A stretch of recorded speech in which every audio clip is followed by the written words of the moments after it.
we had an interesting thing happen this whole month, in that we caught Keith Heck in an out-and-out scientifically proven lie. When I say scientifically proven, I'm not talking about referring to county workers as the little moles that sneak around. This is dumb. But I'm talking about trying to cover it up by suggesting, by insisting, that the videotape of that was edited, highly edited.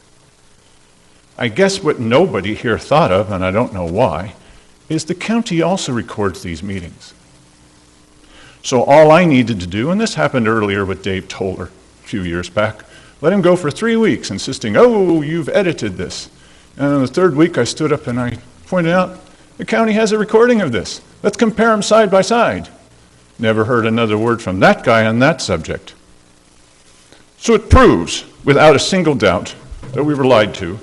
And Keith Heck read aloud his letter to the department heads, insisting that they help him further this lie by using county resources and money and effort to tell people in their departments that it was false. It's a very rare opportunity we have. That's 1 down, 2 to go. This also refers, this kind of lying, also refers to Art Harvey, our county clerk. Now, Art Harvey has told Simon Hare, he's told me, he's told several people on the recall committee, which is doing very well, thank you. It's a positive community experience. That there was no way to put any arguments in the voters' pamphlet, pro or con, for Cherryl Walker, because the state said that he couldn't. Now, whether you think that's true or not, I called the state. You know, we have supposed journalists in this room. Didn't anybody think to call the state and see if that was true? I guess not. So I called them, and with their permission, I recorded their official answer.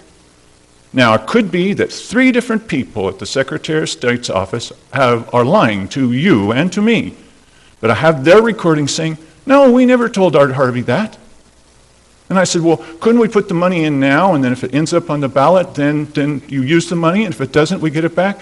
And the state said, don't see any reason why not. Well, wait a minute. I said, Art Harvey's saying that he can't. They said, that's not true. I have it on tape, of course.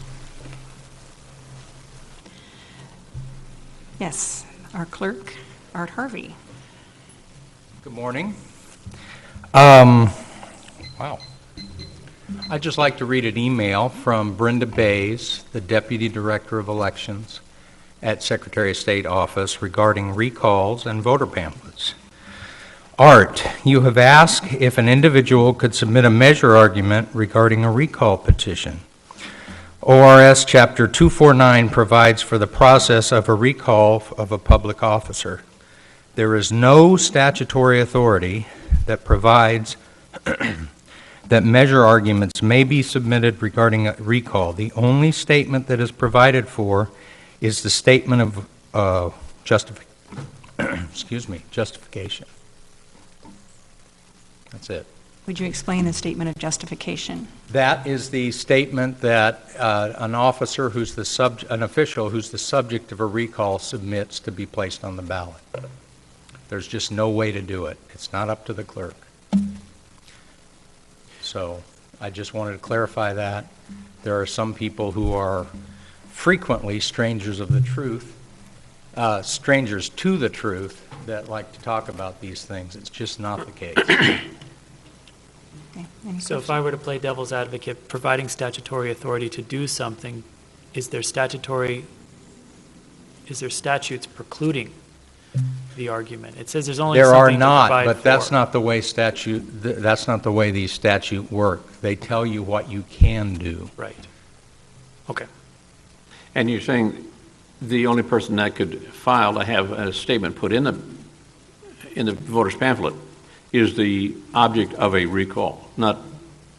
Well, if the signatures, if there turns out to be enough signatures, the 2 statements on the ballot is, the first one is the statement of that the chief petitioner makes, saying why they believe the official should be recalled.